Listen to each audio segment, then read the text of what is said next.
Well, hello everybody. Sorry, this suddenly boomed back. It's great to see you all here, and a very warm welcome to you all.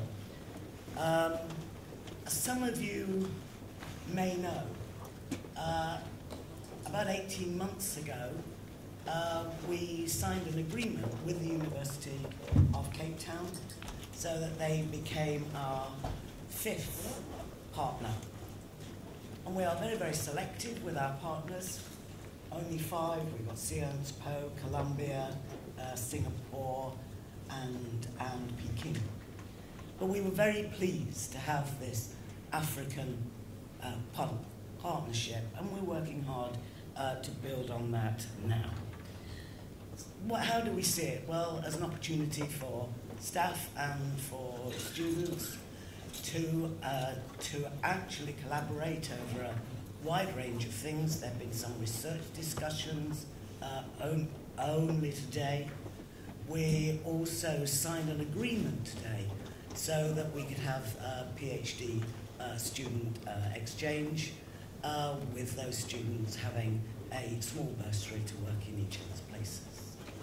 And we are now working hard to ensure that we have a summer school which will be joint LSE Cape Town, and hopefully that will start in 2013, with Cape Town really as a hub, so that we can have the building of capacity and links with many universities in the Saharan area of Africa.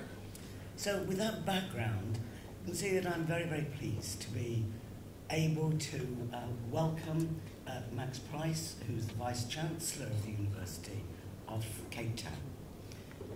This is actually the 3rd of the lectures, joint lectures, and we're very pleased that he agreed to come here tonight. Mind you, he's a glutton for punishment, because he flew in from Cape Town this morning and is going to Canada first thing tomorrow morning. So I think we're very lucky that he's still awake, and very, very, very lucky that he's here. Max's academic background is very much in the health policy area, and he's actually not a real stranger to students at school, because at one time, fairly briefly, I think 2 years, he actually taught on our health course, which is joint with the School of Hygiene and Tropical Medicine. He's also not a stranger to the UK, as he was a Rhodes Scholar here and got a BA from the University of Oxford. Now, his topic is not going to be directly on health tonight. He's going to talk really rather more widely and look at the whole social equity problem in the post-apartheid era. Now, two little announcements I have to make. The first is that there's a thing that I'm reliably informed is called a Twitter hashtag, and that tonight is LSE South Africa. I should also say that this lecture is being podcast, and I have to give you a fact because I'm amazed about it, and that is last year's lectures, the public lectures, attracted 16 million plays and downloads. Now, I think that's absolutely amazing. So let's see if we can beat that this year. Max will talk for 50 to 60 minutes and has agreed to take questions at the end. So without any more ado, let me hand you over to Max Price.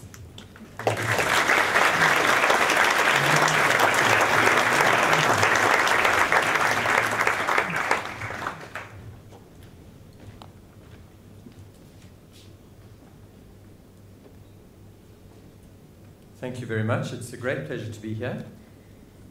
The first question is, why me? Since, as Judith said, this is not really my field of expertise, talking about economics and social welfare and inequality. It is the price one has to pay for signing an agreement with the LSE, that the Vice-Chancellor has to give an open and public lecture, At the time, Howard Davies came to UCT and gave a wonderful lecture to our audience, and I was told that our other experts could not be invited here until I had done the debut on behalf of UCT, so hence you're going to hear me. But why this topic? And it's partly because I didn't think we'd draw much of a crowd, and certainly not 16 million downloads for a topic on some micro-issue in public health in South Africa. But it's also because the purpose of the collaboration between the University of Cape Town and LSE is to identify areas where we think collectively we can help answer questions better than we might do so separately. And when I try to think what would those questions be, where would the peculiar and special expertise of LSE and its networks and its scholars here combine with the experience and insight and the laboratory that we have in South Africa and in the Western Cape, it seemed to me that the issues of poverty, inequality, industrialization policy, development, strategies around global trade, that these were the sorts of things which, on the one hand, remain huge challenges, unanswered questions, and on the other hand, could benefit from the best practice, the experience, the comparative work that would come from bringing experts together. And so the purpose of my talk, the reason for choosing this particular talk, is to suggest and to encourage collaboration around these areas and suggest that these are interesting questions worth asking, that the answers are not there, and as you see, or as you'll see, I don't have them. This is all by way of an excuse to say that this is not my own original research. What I'm presenting to you is a synthesis of lots of other people's work. But I chose to take it on, and I thought it was worth doing this because speaking to all the experts at UCT, at any rate, none of them could easily answer the question that I've posed, which is, what has happened to inequality and poverty in post-apartheid South Africa? There are lots of individual studies that look at particular aspects, and I'll show you them to you. But trying to bring it together and get a bigger picture, I don't think is often done, and I hope you will therefore find this interesting. Now I need to. So the outline of what I want to cover is as follows. First, I want to we're examining the trends post-1994, the advent of the first democratic elections, and we want to look at income inequality overall, and in particular by race and gender. And I should pause here to say something about the use of race, which is always controversial.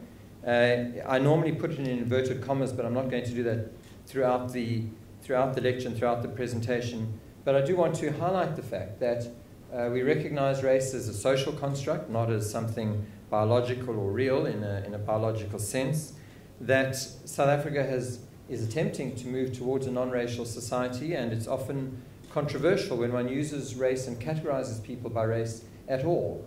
And in the modern post-apartheid period, there is in fact no law or no mechanism for classifying people by race, and so it relies on people self-classifying, and that itself creates lots of problems in the data collection, in the census data, and in research, because it falls to the researcher to look at someone and say, I think you are colored, or I think, and no one is comfortable doing that. So it's particularly problematic in the post-apartheid period.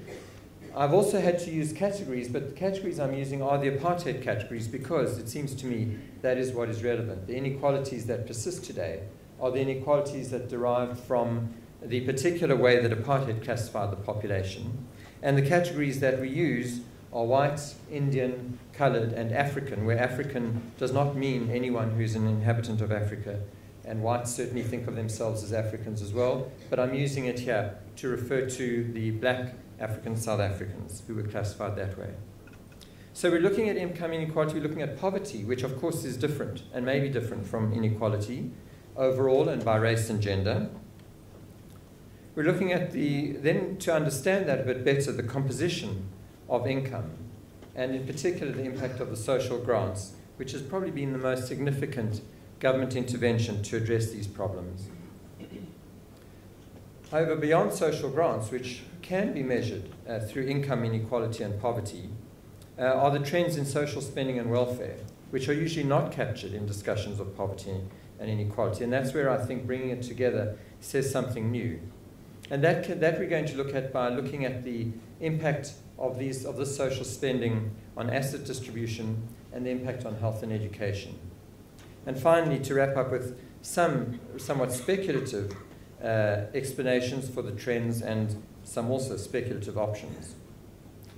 So let's start then by looking at the first item, the section on income inequality. This is the population by deciles from lowest to highest, and the distribution of income. And the right-hand bar is the 2008 data on income, and the left-hand one is 1993, which was the study done just before 1994's election. Now, I have, for those interested, some references to the data that's been used across, and it draws on many different surveys. There are labour force surveys that are done regularly. There is a general household survey. There's the census. There are national income and expenditure surveys. And so I've had to use data from lots of different surveys and try to make it comparable. Sometimes that means leaving out some part of it. And it's all weighted up for national, to give nationally representative data. What this shows you is that the richest 10% of the population continue to earn 60% of all income, and even within that 10%, it's skewed in that the top 5% earn 43% of all income, while the bottom 55 deciles, the bottom 50% of the population cumulatively earn 8% of national income. And what's happened between 1993 and 2005 is that income inequality has deteriorated. In that top decile, there is a higher proportion, and it's 5% higher. So there's a 5% greater concentration of income in that top decile. And as you can see, the shift seems to have been from these middle deciles. People have moved from these deciles into the top decile, and there is almost no change at all in the lower 5 deciles. So we'll come back to looking at some explanation of that. But just to add a comment, that the income we're looking at here is what you might call disposable income. So it's income after tax and after social grant transfers. So in the lower part of these deciles, that includes the grant transfers that poor people are receiving.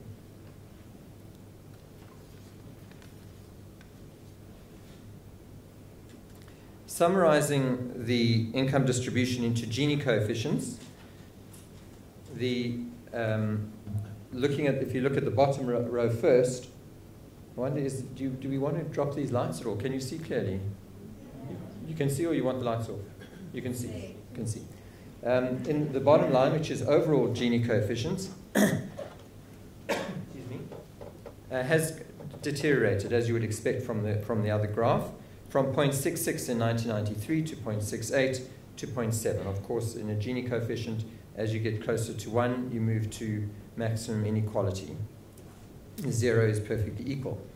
But if we look at the breakdown by race as well, you see that within each race group, inequality has increased for Africans from 0.54 to 0.62, Coloureds 0.44 to 0.54, Indians from 0.47 to 6.1, which is there's 15 basis point increase, a 10 basis point increase, and an 8 basis point increase, compared to whites, where there is a 7-point increase and only a 4-point increase overall. So most of the inequality that has developed in the last 15 years has been within the black group, black collectively meaning African, coloured, and Asian. And in fact, through other analysis, which I'm not showing here, to measure inter-race inequality, which is measured through a general entropy measure of inequality, there is convincing evidence that the between-race inequality has reduced. So whites are less wealthy relative to black people today than they were before. The inequality across race is reduced. The increase in overall inequalities is a result of intra-race increase.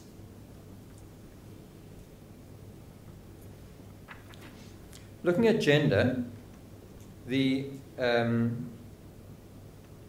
colours are different on my diagram, but anyway, these are women. The lighter colour is women and the darker is men. 1995 to 2007, you can see it's a different data set.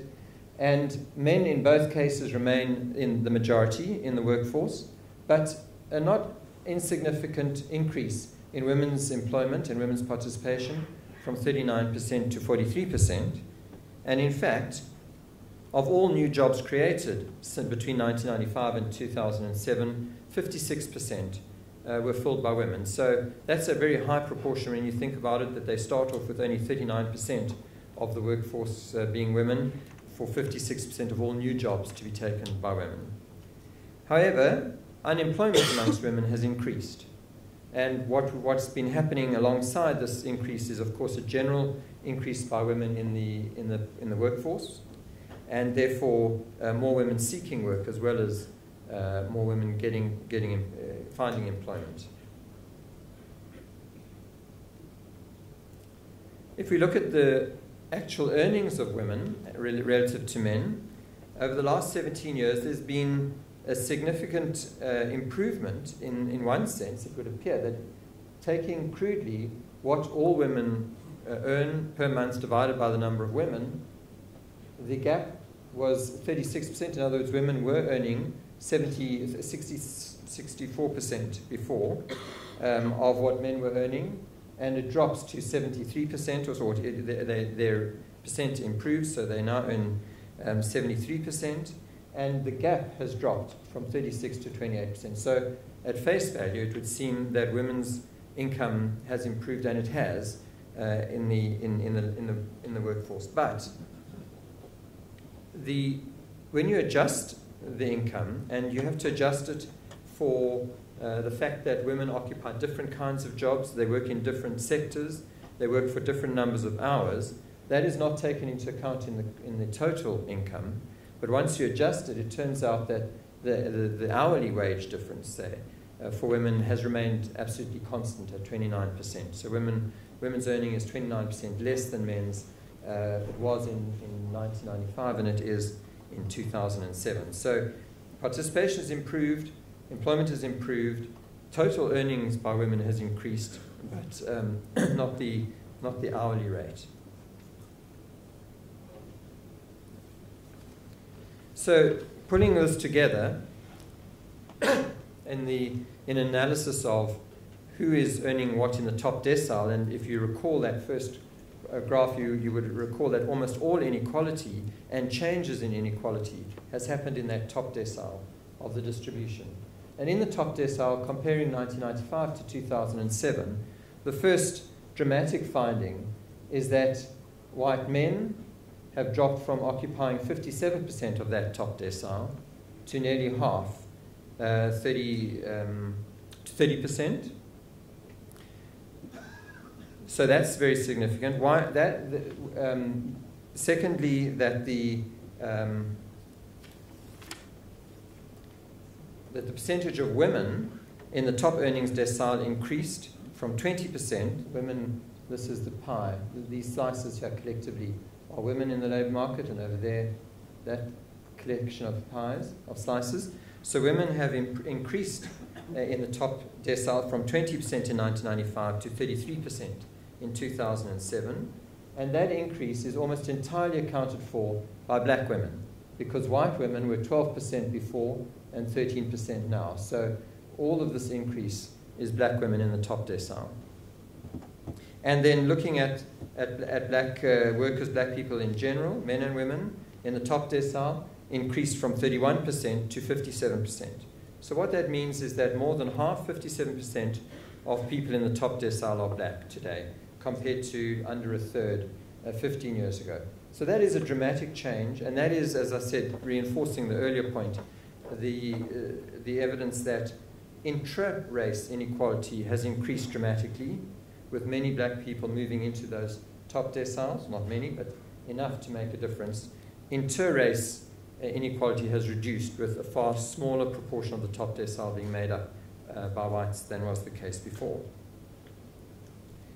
Speculating on what's really going on here and why this has happened, this is not empirically established, but I think it's a general understanding which makes intuitive sense, is that the increased concentration of the top decile has mainly been at the expense of the middle deciles, as we saw in the frequency distribution, and thus reflects the ability of black people who were modestly educated, professionals as well, teachers, nurses, people in small businesses, with some education, but previously restricted from entering a whole lot of jobs, entering the labor force, or getting government jobs, suddenly in 1994, well, not suddenly because it did happen it was already opening up beforehand, but dramatically after 1994, being drawn into these more senior positions, very strong affirmative action policies, which just to explain how that works, every company above a certain size has to set targets for how many women, black people, and people with disability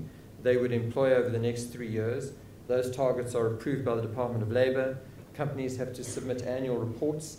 And these jobs are usually in the jobs where whites have dominated. Of course, it wouldn't matter in the relatively unskilled jobs where 90% of workers are black anyway. There's no requirement to have an employment equity target or affirmative action. So the change in that job market is happening in the better paid jobs, and the people and all whoever was available has been sucked into those jobs because of the pressure and the competition from all sectors to find black employees. Another important factor we'll see in a moment has been the black economic empowerment, which has been the policy of increasing black ownership of companies and of both public and private, and so that to the extent that in the top decile income comes from capital, there are many more black people who are deriving income from capital. We'll come to that in a moment.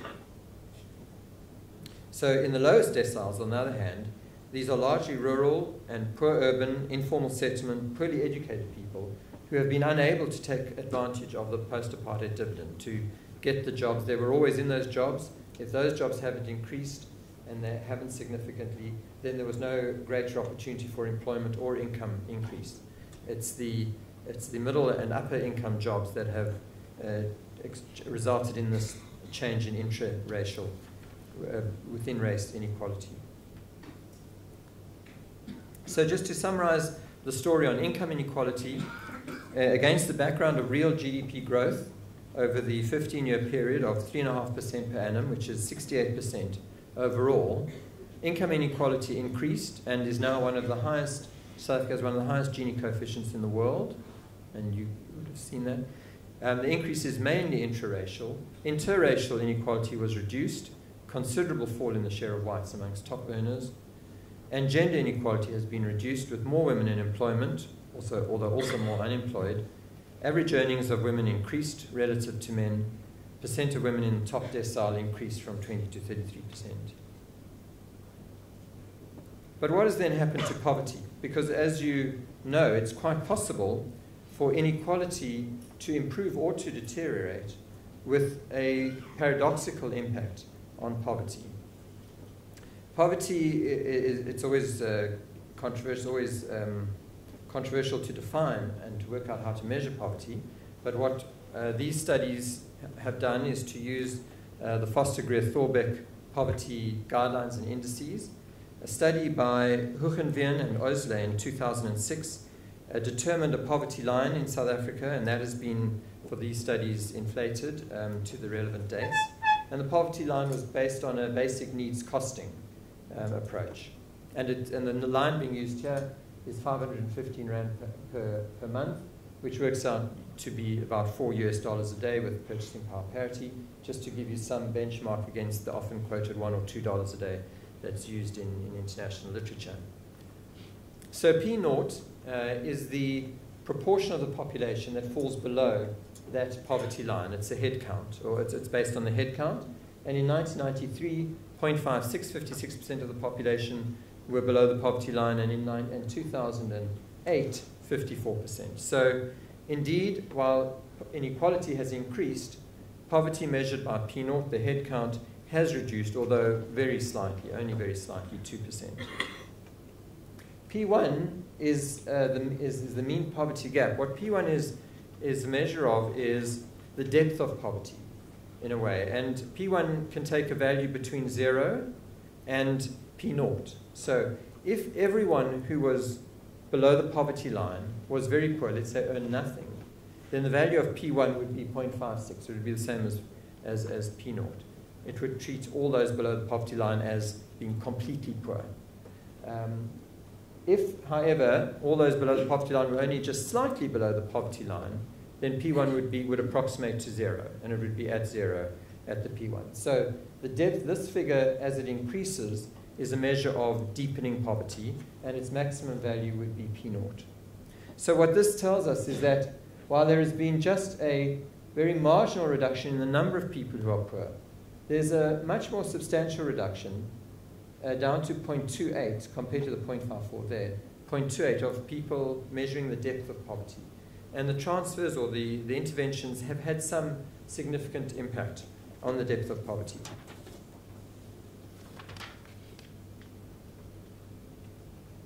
So coming back just to the outline so that you can keep track of where we are and how far we've got to go.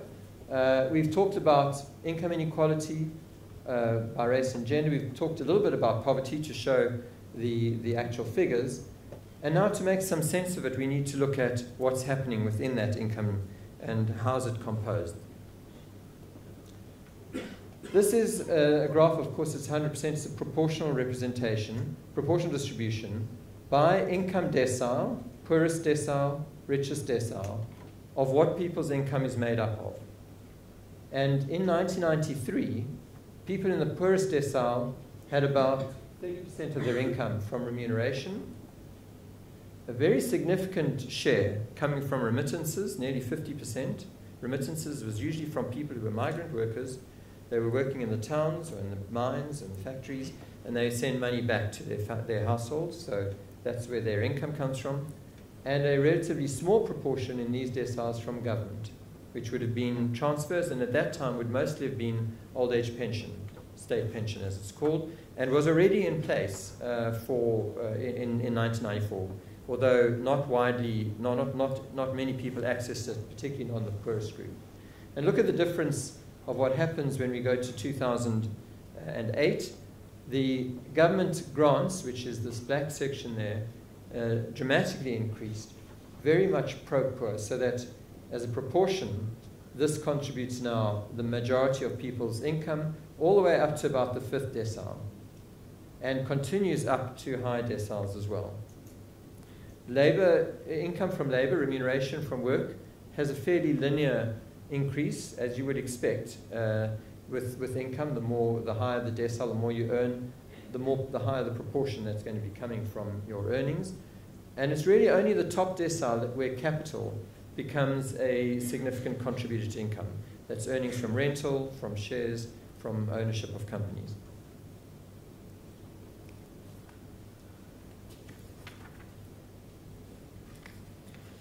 The striking feature in contrasting the two periods is that in the poorest decile, in 1993, government income is about 10% of the share, is about 15% of income, and it increases to 73% for 2008.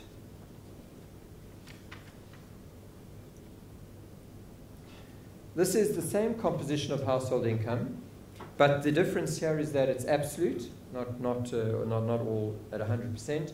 And once again, you see the very high 60% of income going to the top decile, most of it through remuneration and labor. And this is the black there is the government grants, the social grants on each bar. I'll come back to looking at those in more detail on a larger graph. This is the only decile in which capital is a significant contributor. It's that group there. It's partly because of that very high proportion of labor remuneration that contributes to inequality. So when you look at what it is that contributes to inequality and you disaggregate it, the labor market and employment accounts for about 88% of inequality and of the Gini coefficient that we saw in both periods because it's such a large section. And that takes us, therefore, to looking slightly more carefully at unemployment, because that is the main driver of inequality.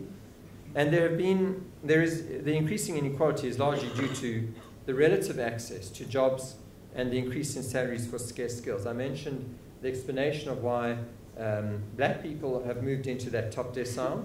That has also had the further knock-on effect that wages in the top 2 deciles probably have increased disproportionately to the rest of the economy, because there is a great scarcity of skills in the face of quite significant economic growth and demand for skilled labor. And that's the legacy of the past educational system. It's also, to some extent, a consequence of affirmative action, that the need to employ people and compete for a very small pool of people who have the necessary qualifications pushes up those wages relative to what the market might otherwise have to pay. Economic growth, however, has not been jobless. People often talk about the South African economy. They look at this growth of 70% over 15 years, and they look at the growing unemployment, and the immediate conclusion is that either there hasn't been a growth in jobs or jobs have remained static. In fact, between 1995 and 2007, 3.1 million, there's an increase in the number of jobs. 3.1 million new jobs. Of course, they're not all new jobs. There are more new jobs because other jobs have disappeared. But the net change is 3.1 million. However, there are 3.6 million more people who are unemployed. So if you do the arithmetic, there are 6.7 million more people who are in the labor market in 2007 than in 1995. Roughly half of them have found jobs through the new jobs growth, but half of them have not. So it's a mixed picture, and not that easy to summarize in a single variable. And although, as we said, women's share of employment has increased, they are also more unemployed and more vulnerable to unemployment than men. Now, in this graph of the composition of household income, I've taken off the top 2 deciles, 9 and 10, so that we can look at the others more easily. So the scale is increased. And so, and now what we see is that, firstly, the government grants, the social grants, which are the black square, appear in all 8 deciles, not just in the lowest, not just in the bottom few deciles, and they form almost an equal proportion. Well, an equal absolute amount, not an equal proportion, an equal absolute amount in all of those. And that's not too surprising. Sorry, that's the 1993 figure. Let me show you the 2008 figure. The graphs look very similar, but you'll see as I've changed the slide that the social grants increase slightly. So these social grants have now increased. But still, the absolute amount is similar across the deciles. Interestingly, the poorest decile has a social grant which is less than half of the others. And so there's something going on there, and I'll come back to that in a moment. But for the others, this would be reasonably good pro-poor targeting. And the reason that so many deciles is because the poverty line is roughly here at the 6th decile. So all of these, as we said before, 50% of the population are earning less than 8% of total income. So the poverty line is somewhere around the 6th decile. So all of these will be eligible on any of the means-tested systems or others for social grants. In fact, the reason why some of these are there too is because the grants are distributed based on an individual income, not a household income. So if you're a pensioner and you don't have wealth and you don't have any other source of income, you can qualify for a pension, social grant pension. However, you'll be living in a household which may be very poor. And so that's why we find pensions in poor and slightly less poor households. So, looking at these figures, the scale of these social grants is huge. In the first 5 deciles, what you also see is that social grants contribute more than 50%, or up to nearly more than 50% of the total income of these households. So they're completely reliant on that. And 40 and 30% of those households. It's also interesting what's happened to the dynamics of remittances. That's these little purple ones, which in fact across the 2 periods have decreased In other words, in 2008, remittances have reduced as a share of income in the poor households. And that's raised some questions and research around whether the social grants are functioning in any way as a disincentive to remittances. And it appears that, just very briefly, that social grants are not reducing the participation in the workforce, but maybe reducing the tendency to remit money. So if there is a pension coming into a household in a rural area, the urban worker may not be sending as much money to the rural area as they were before. It may be that that's the best explanation to make sense of the data, but not yet established by checking it on the ground. So the social grants have not only increased in value, but in 1993, only 1/5 of all households received some kind of grant, whereas in 2008, the proportion was fully a half of all households. So half of all households in South Africa are getting some form of social grant. And here you see the dramatic increase going from 1997 to 2011, and cumulatively, that is a 140% increase in real per capita social spending compared with a per capita growth of 70%. So the amount spent is twice as much as the per capita growth, and consuming twice as much of government budget, or more than twice as much of government budget. This is just to take one set of grants, but a very important set, the childcare grants. So this is grants to single women who are looking after young children, and it started off children under 12, and it's just been increased in the last budget to children up to the age of 18. And from 1999, when there were almost no childcare grants, into 2010, where 10 million, just under 10 million people, 9.4 million children, are benefiting from child support grant out of a total of 18 million, out of a total of 18 million children. So half of all children are benefiting from the grant. 2.5 million people are receiving the state old age pension.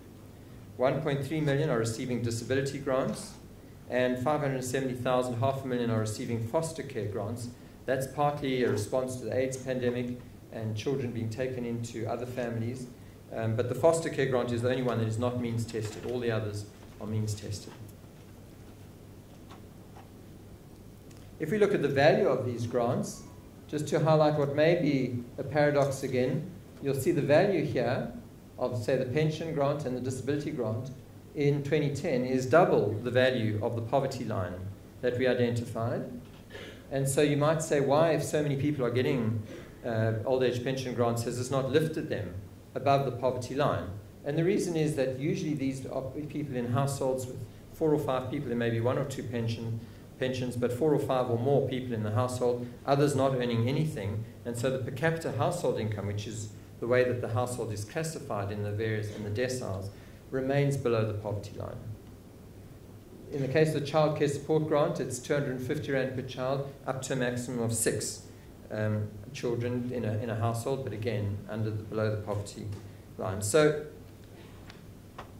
just to finally, on this section, return to this anomaly in the lowest decile of why it is that in the poorest 10%, they seem to not be benefiting. Is this a problem of targeting the social grants, the childcare grants, the pensions, and the others? And so we did a decomposition of the population structure of this decile compared to the other deciles.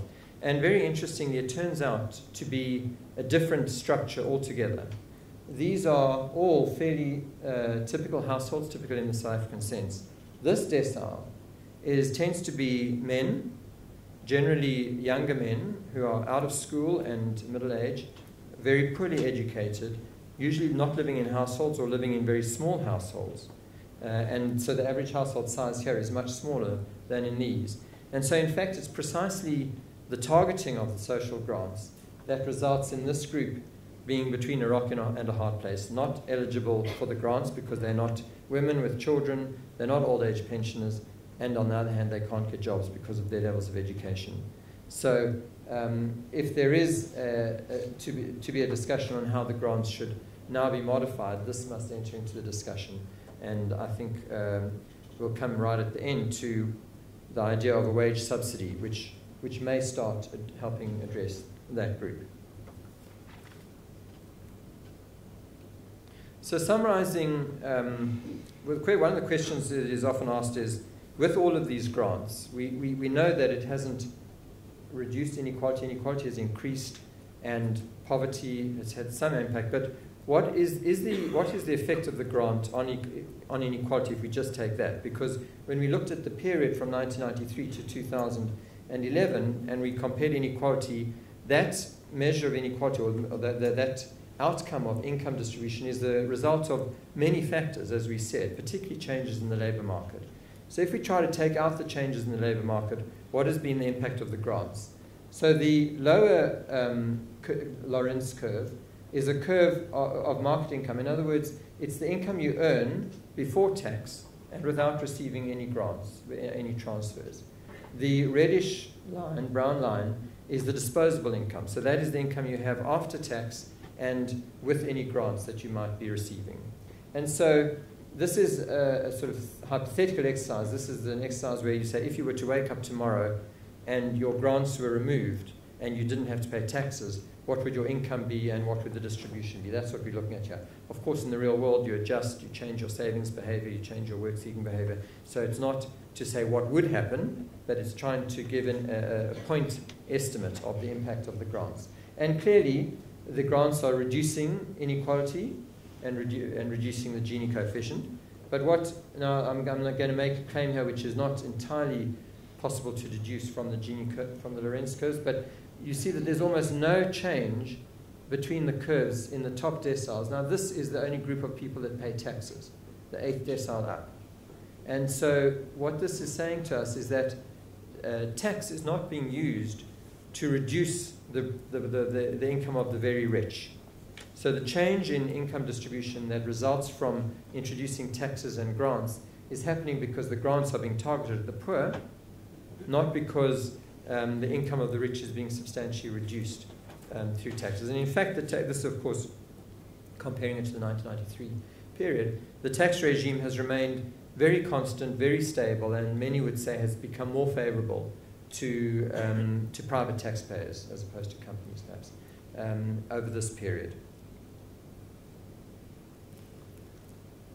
We can also look at the Gini coefficients with and without grant income by race group. At the bottom, you see a summary which is very similar to the curve that we looked at, and we were looking at a recent curve. So in 2005, the Gini coefficient without grants and transfers would be 0.77, but with grants is 0.72. So a clear impact on inequality, reducing inequality. Similarly, that would have been found, but only marginally in 1995, because the scale of social grants was very small in 1995. And between the two, we can see that from 1995 to 2005, there's been a significant improvement, which results from the grants. And the same is found in each race group, but not amongst whites, because whites are benefiting very little from social grants, from 0.52 to 0.51. And we're not benefiting really there significantly. Amongst Africans, there are significant increases, significant impact of the grants. And the impact on poverty, we've looked at the impact on inequality, but the impact on poverty, similarly, if you exclude the grants and you look what would have happened to poverty, this is really quite dramatic. There would have been the number of people poor, whereas previously, with including the grants, drops from 0.54 to 0.56 to 0.54. We saw that figure before. Without the grants, the number of people below the poverty line would remain at 60% of the population. So grants are reducing the number of people poor, and similarly, the depth of poverty would actually have increased from 0.4 to 0.44 in the absence of grants. So it's telling us that the economy and the way that people earn has actually got worse in those years, but it's the grants that is reducing the 0.44 to 0.28. So having a massive impact, in fact, on poverty. This is another way of thinking about the same data. This curve is the curve of income distributed. This is, don't worry about the scales, but roughly that's more income, that's less income. This is the number of people. And what we're seeing is that if this is the distribution before grants, once you bring the grants in, it shifts this group of poor people to the right, and therefore there are more people there. And if we look at where the poverty line is, you can see why the number of people who are poor does not shift much, but the depth of poverty changes and is reduced. So, coming back to our outline and where we're going, we've looked at the composition and got some insight then onto how the social grants and that aspect of government intervention has impacted on poverty and inequality. But taxes and social grants are, of course, only one mechanism for addressing poverty and inequality. And it tends to be the focus of most work because it's easiest to measure and it's easiest to aggregate and it's easiest to compare across time. As we've seen, these measures have not reduced inequality and they've had a limited impact on poverty. And in some ways it would be unfair to judge the government simply on that because the government has always explicitly used other forms of social spending as key interventions to address poverty and inequality. So, there's been significant spending on housing, and the number of people in formal dwellings has gone up significantly. That is an increase of about 5% of the population, which is 3 million houses. So that's a significant number of houses built in this period. We're comparing there are 4 bars. The one on the most on the left is 1993, and 2008 is on the right. And in each case, you see a significant improvement in housing, access to piped water, electricity and lighting use, which has gone up dramatically by 30 percentage points from 50 to over 80%, so it's nearly a 60% increase. Electricity for cooking, similar increase, and flush or chemical toilets. So these are all areas of social spending not captured in the other measures of inequality, and as we'll see, targeting the poor primarily.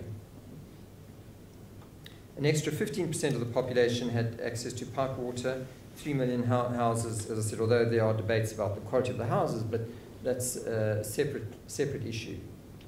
If we look at education, and the average numbers of years in education, again, these are income deciles from lowest to highest, and the bar on the left is 1993, and the bar on the right is 2008, and in between years.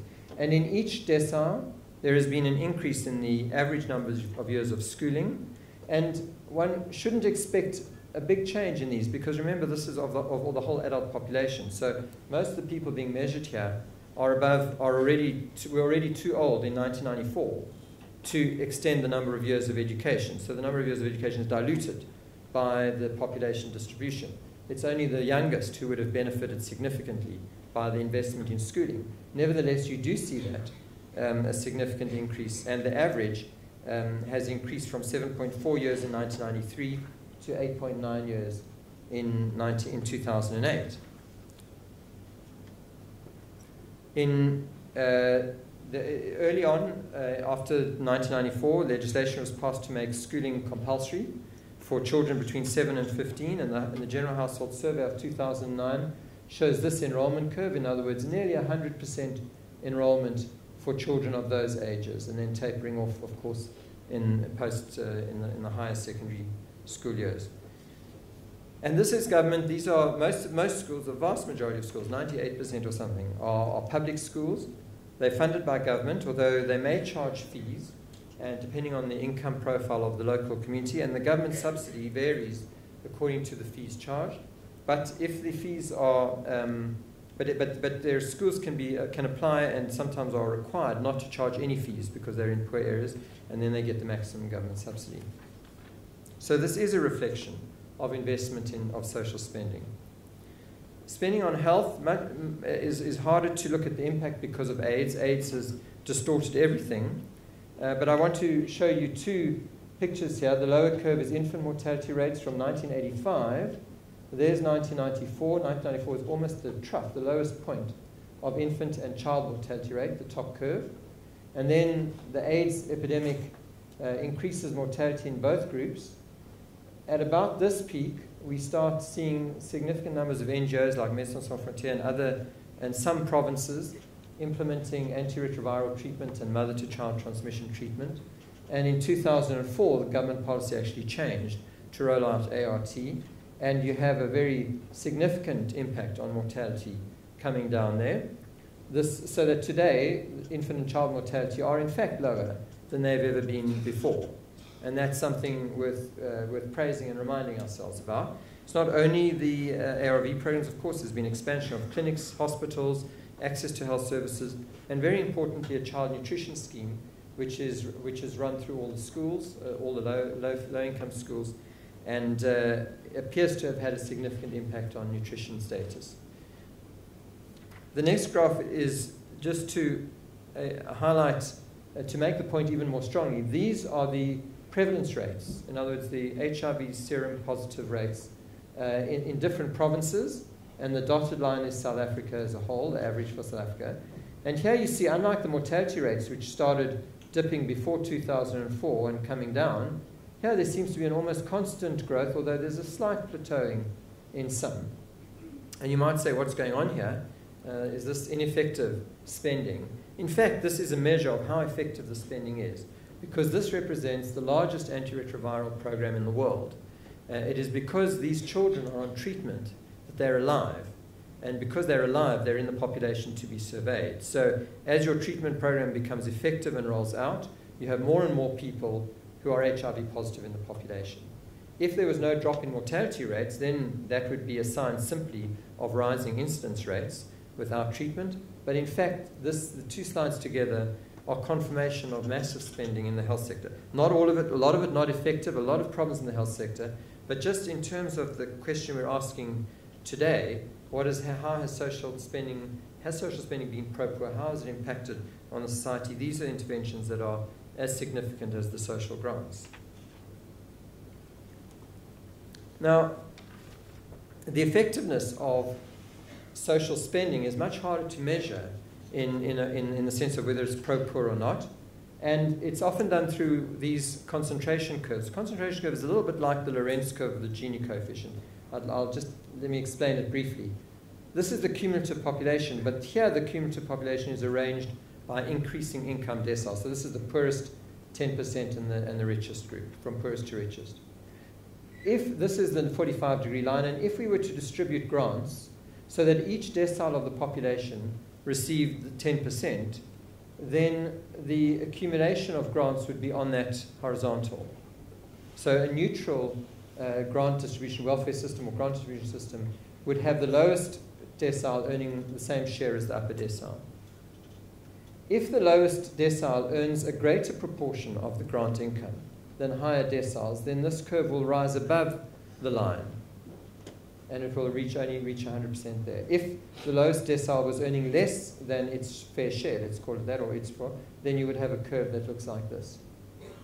And the measure, the sort of equivalent to the Gini coefficient, the measure of concentration, is the area over here divided by the total area of the triangle. So if the grant was perfectly poor, pro-poor, and all of the money went to the various very poorest, and none of it went to anyone else, then the measure would be -1. In fact, it's a negative figure, and it would be +1 if it was down here. And somewhere in between is going to be between 0 on the line and -1, or if it's not pro-poor, between 0 and +1.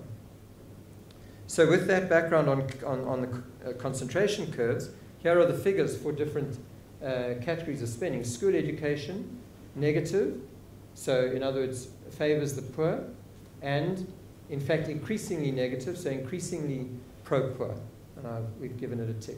I'll come back to tertiary education afterwards. All social grants, very strongly pro-poor, and this is obvious because it's basically determined by means tests. And those include child support and disability, and old age pension. And you can see the old age pension the strongest of all. Health spending, pro-poor, negative figures, increasingly negative. And that is a consequence of a number of factors, but perhaps the most important fact there is that almost anyone who has a regular income, a formal sector job, has health insurance and uses the private sector. And so most spending in the public health system is going to benefit people who do not have regular jobs. And so it's going to be pro-poor. But it's reflected also through measures of public clinics and public hospitals which have looked at access of communities, how far they are, and the proportion of a community that is within 5 or 10 kilometers of a hospital or clinic. And in terms of that, these measures also reflect increasingly poor. Housing subsidy, it's positive here, so that tells you that it's not entirely pro-poor, although getting closer to zero. And it's doing that partly because housing has gone mainly to urban areas and informal settlements. So there's not been as much investment or housing subsidy to rural areas, which is where the very poorest are. And finally, the total across all these forms of spending reflects a pro-poor policy. It's possible, in fact, to create these kernel densities, which is the kind of income or distribution for assets. And those assets are things like access to piped water, housing, combining that also with access to public health and to schooling. And the dotted curve shows the distribution of assets in 1993, and then that's 1999, and 2004 is the lowest curve. And what you see is that this hump of very poor people has come down, reflecting that more of them have shifted into this part of the curve, and confirming that these interventions have reduced inequality, reduced poverty, and in fact you can put it, there's a way of putting a Gini coefficient on that, and the Gini coefficient also shows that inequality is reduced when you use those measures. So, summary regarding inequality with respect to the asset analysis is that it tells a different story from income inequality. The income Gini has worsened, whereas the asset Gini coefficients have improved. But there has been no attempt, and it's a very hard thing to do, to put a monetary value on those assets in order to get what is often called a social wage, a measure of the social wage. And because we can't do that, we can't really see the impact on poverty levels, because the poverty level requires us to convert these assets and access into monetary value and compare that to the poverty line. And it also makes it harder to combine the income factors with the asset factors. And so, in short, it says that we should be cautious about the glib claim that inequality or poverty has increased, because many of the interventions have not been income interventions.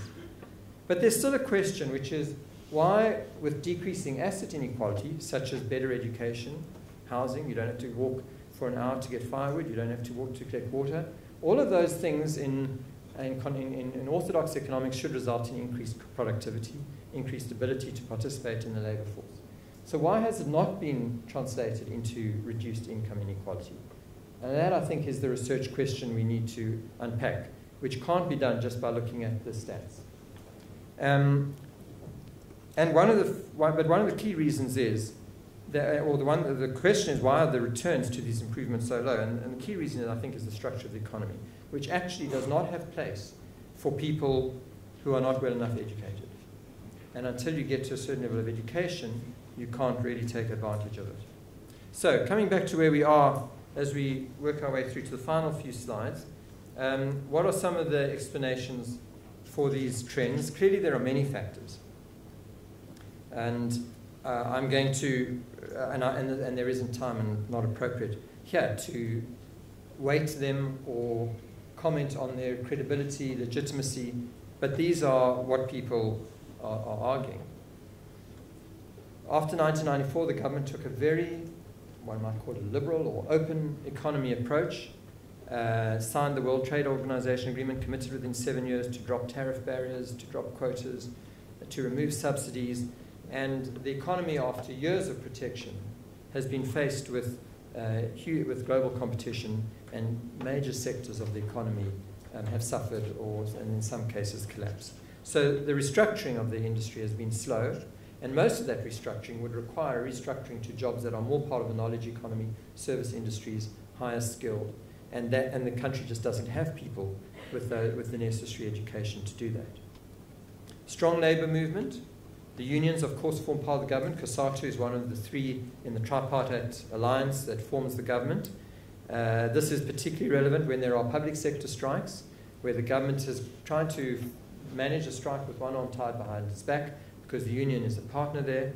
And the public sector, which is the largest employer in the country, as a single sector, often sets the benchmark for other wage increases across the economy, so it has a knock-on effect. But the unions are strong across the board and historically, and so many argue that wages are inappropriately high for that reason too. And inappropriate, of course, is always a relative term, but it's in terms of the productivity of that labour. There's very progressive labour legislation, and many people in industry and capital, many people argue that the legislation is not appropriate for a country at South Africa's level of development.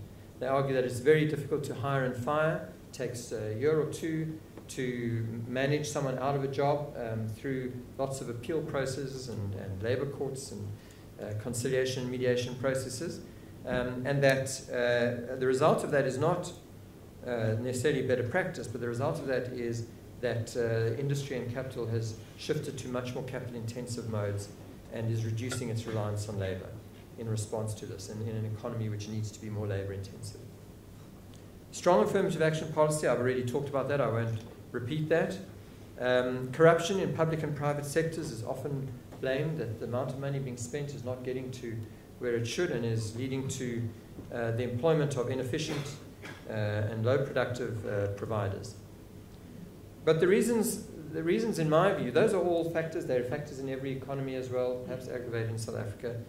But I want to suggest that there are two that are relevant to our discussion and which are the most fundamental. And perhaps the first one, education, is the most fundamental. That although we've seen high enrollment and an increasing number of people getting through education, the quality is very poor. And then on the health side, with something like 5 million deaths from AIDS over the last 15 years, and there's been a massive impact, massive effect on the economy and on productivity. These are cohorts of 25 to 29-year-olds going back to 1950, so up to 1982. So this cohort is now 29 years old. We can't come really much more recent than that because we're trying to measure have they completed their education. And what this shows is that the proportion with whose highest level of education was no education has dropped over the period. The proportion whose highest level was school, primary school, has dropped. So most people now have a secondary education, but incomplete. But now the proportion with the matric has increased. So in this most recent group, you have a significant number, maybe 30, 40% to 30%, who have a matric as the secondary school leaving exam, and then the top is the percent with tertiary education. That should be a good sign, but the problem is that this is still very small and has been rather static for the last, since 1994, and the proportion are getting into higher education, that is a proportion of that, is low. So, whereas previously nearly half of all school leavers were getting into higher education, now only about 20% are getting into higher education. The growth of the post-school education system has stagnated. It has not grown. In fact, part of it, the college sector, as it's called, has shrunk, the part between school and university. And so this sector, which is the primary supplier, in fact, for a knowledge and high-skilled economy, is the bottleneck and is the problem. And these people cannot find jobs. And though even at school, there are the quality of schools, although has been compromised partly because of the rapid growth in the school population. We saw that enrollment, we saw the number coming through to matric. But these are curves which quantify the standardized literacy and numeracy rates in international terms. And the left-hand curve is African schools and African students. This is colored, and those are white. And what this says is that the quality of school education in black schools and for black people is still very poor and not competitive at all. And all of that comes together, one of the colors has gone here, in the what's happened to the Human Development Index. Overall, there's a graph there that's going up, something like that. Overall, the Human Development Index has been, the components of the index have increased. So income has increased, education, which you can't see, has increased, but health has done this because of AIDS, deaths, and that has pulled down the overall HDI index, so that 15 years ago in 1990, 20 years ago, we were 59th, so that was 59th in the HDI ranking, and in 2010, it's 110. So it has dropped 50 places in the HDI ranking, and that is due to the impact of health and the knock-on effects. Here are the conclusions. We've reflected on the conclusions about inequality and poverty. The nature of inequality has changed dramatically due to social grants. Headcount poverty is slightly improved, and the mean poverty gap is substantially better. Asset inequality has improved, reflecting pro-poor spending. But there is a huge risk here, and that is, as you can imagine, the fiscal sustainability of the grants and spending, which is with 50% of households in the country receiving a social grant. And this has resulted, the sense of poverty and the fact that so many people are not getting out of poverty and are still so poor, has resulted in a sort of explosion of very desperate debates in the last year. Calls for nationalization of industries and mines, calls for a wealth tax, calls for a Zimbabwean-style land redistribution. And the problem is that we don't really have economists and others giving us some good alternatives.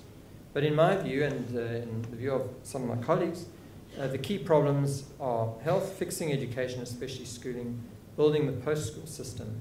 But those are long-term interventions. We need stuff that is more urgent, and public works and state investment in the economy is one, and a batch of others are to make wages more competitive, such as through a youth wage subsidy. I think in the next week we're going to hear the Minister, Pravin Gordhan, make a speech, a budget speech, which might include the introduction of a youth wage subsidy. The unions are starting to look at the problems, and for example, in the last few weeks, the clothing union has negotiated a deal which says that any new people employed in the sector for the next 3 years can be employed at a discount of 30% of wages. So a very strong union sector that has never been willing to allow wages to be affected by the surplus of labour is for the first time saying, as long as you don't affect those who are already in employment, and it's only the new jobs, they're willing to see lower salaries. And then the questions of conditional grants like Brazil, which may or may not be possible. Friends, colleagues, and members of the LSE community, the challenges are there, and the reason, as I said at the start for the speech, is to invite you to partner with us in trying to address them. And I put up a little taste of how wonderful it is to work at UCT, as I hope that if the challenges intellectually are not sufficient, there are lots of other good reasons to come and join us. Thank you.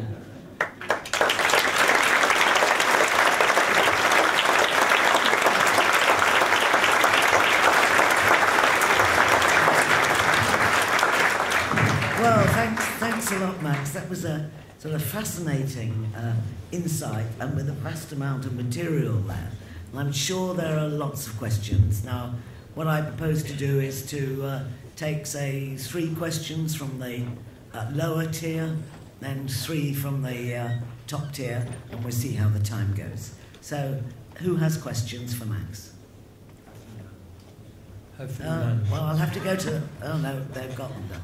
Okay, the gentleman there and the gentleman right at the back.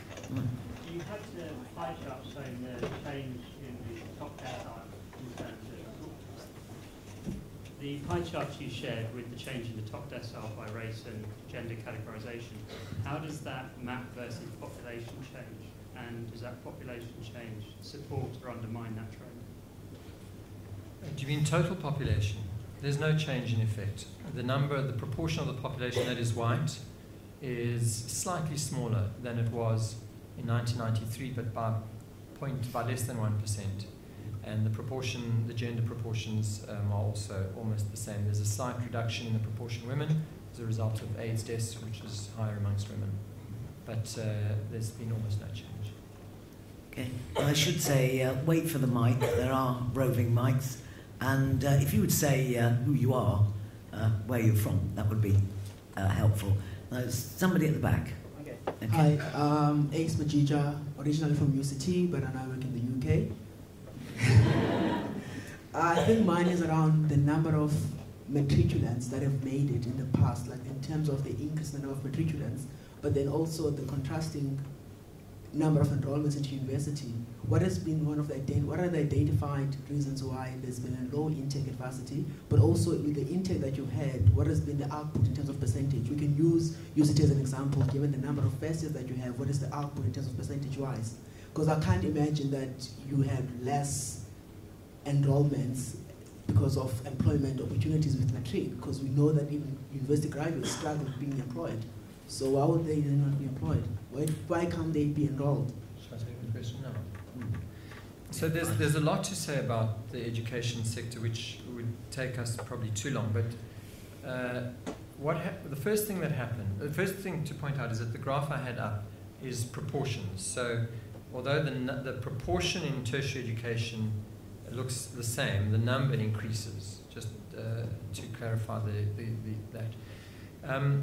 After 1994, in 1994 we inherited a school education system which was fragmented both by province and by race. So there was an Indian authority which ran a matric for Indian schools, and there was a coloured authority that ran a matric for coloured schools.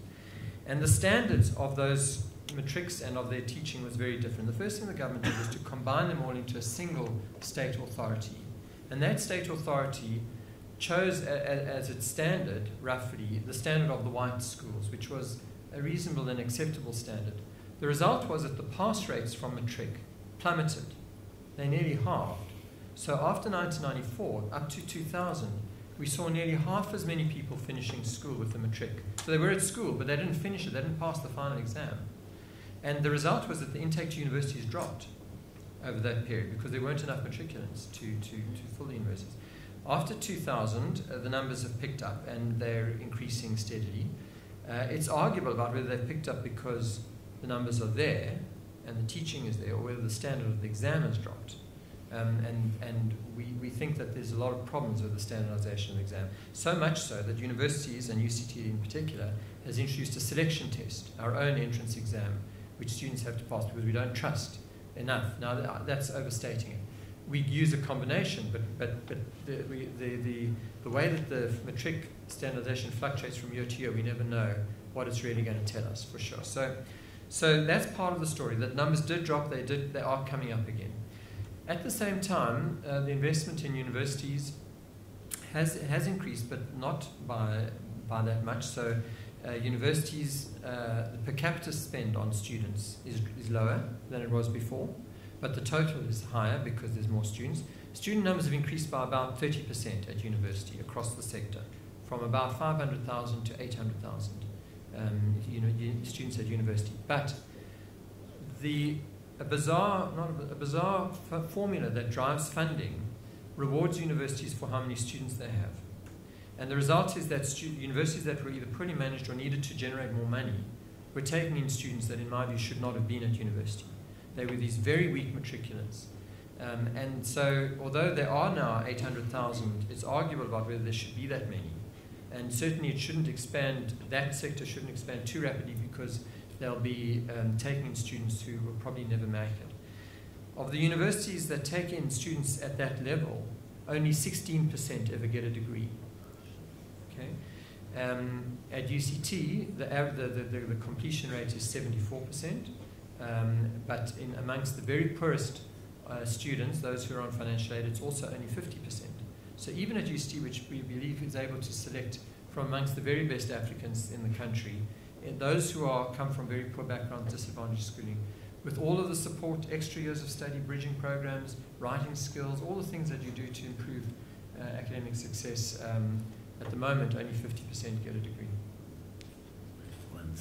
There were two people upstairs who have we still got anybody who wanted to ask the questions? Yes, okay. There's one there, okay? Hello. Can you compare the income of the ANC hierarchy with the income of the black population in black township since 1994, which indicate a good picture about the income distribution? Second, can you quantify the number of deaths of people who died infant mortality and people from AIDS due to the wrong policy of the ANC then? And are they attempt to prosecute these people who contribute to this wrong policy? And hold on. One question. You've had three already. There is an attempt by the government, ANC government, to muzzle the freedom press in order to stop the press exposing any corruption and maladministration in the government. Okay, thank you. There was another one up there as well. You got? Okay, fine. Taking note of Who's going to ask? it. It was somebody here, wasn't it? Okay. Okay, fine. Okay, there's a gentleman at the front there, one at the back, and then we'll let Max answer those. Yeah, I'd like to ask Dr. Price. Given that the number of children between the ages of 2 and 15, the HIV rates are increasing. Given that they're living longer, which is obviously good, that's going to just project forward. And if you look at the UN numbers for South Africa projected to 2050, we see the population staying static at around about between 50 and 55 million, whereas Mozambique, Uganda, Nigeria populations are kind of doubling. So is there an opportunity there for South Africa, if it consolidates, given that the population is not increasing, to put more people into work to service the demand in sub-Saharan Africa? Gentleman at the back, and then I'll move downstairs. Hi, just wanted to know, your research, is this shared with the likes of the Minister of Education and government, or is it just sort of within academia? I mean, where does this actually go? Okay, thanks. Max, would you Sure. like to take those? I have to say, I think the first three questions were slightly mischievous, and I'll just don't want to spend too long on them. Most ANC people are desperately poor. Most ANC people are not in government positions, do not have jobs. That's partly why there is a strong populist faction within the ANC, which might well unseat the president and the other faction in the ANC. Those who are high earners or are in government are earning the same as other government people. There's a particular form of corruption which has come to be with the catchword tenderpreneurs, which are people who have political connections and get their tenders as a result of the connections and making huge amounts of money. And there's no doubt that there's a lot of them, and it's a serious problem for them and for the economy. I don't think it's about being ANC. It's about being in power and having systems that are not transparent. The campaign to ensure that the government does not pass a legislation to muzzle, it's not so much muzzling the press, it is muzzling the press, it's a secrecy, it's a bill which all countries have, a bill which allows the government to categorize things as secret or classified. All countries have that, you need that. What the problem is that there is no public interest clause in that bill. There's no clause that says if it's in the public interest to reveal some secret, then you could be protected for revealing that. Interestingly, not a lot of countries do have such a public interest clause, and one of our struggles is to talk to campaign, in campaigning against this legislation as it's drafted. The government, the ANC, is able to point to a lot of liberal countries that have very similar legislation. So, but that doesn't make it okay. I'm just saying that it's not completely unusual. They've actually copied other legislation. Nevertheless, it's been a significant basis for a civil movement, which we haven't really seen since 1994. And it's been, well, we saw it with AIDS to some extent, and it's been very powerful, and it's a good sign that there is that sort of civic mobilization. You probably know the government withdrew the bill in the face of pressure, but that doesn't mean it's over. It might well come back. Now, deaths, and I can't tell you exactly the number of deaths from AIDS, but there's no, as far as I know, there's no prosecutions being contemplated for the iniquitous policy. The question about population size and AIDS, I just want to clarify that the rate of HIV in children, as we said, is going up. It's going up because they're living longer, but it is going to start coming down, and it will plateau, and then it will come down. And you could already see in some provinces the beginning of that shift. And that's because the mother-to-child children only get AIDS from their mothers. They don't get AIDS from sex. So the intervention required is a mother-to-child transmission intervention. Those interventions are now widespread. Something like 70+% of pregnant women get tested and, if necessary, treated. And so we're going to see far fewer children being born with HIV. And therefore, the feeder into that seroprevalence is going to reduce, and they'll reduce as a percent of the population.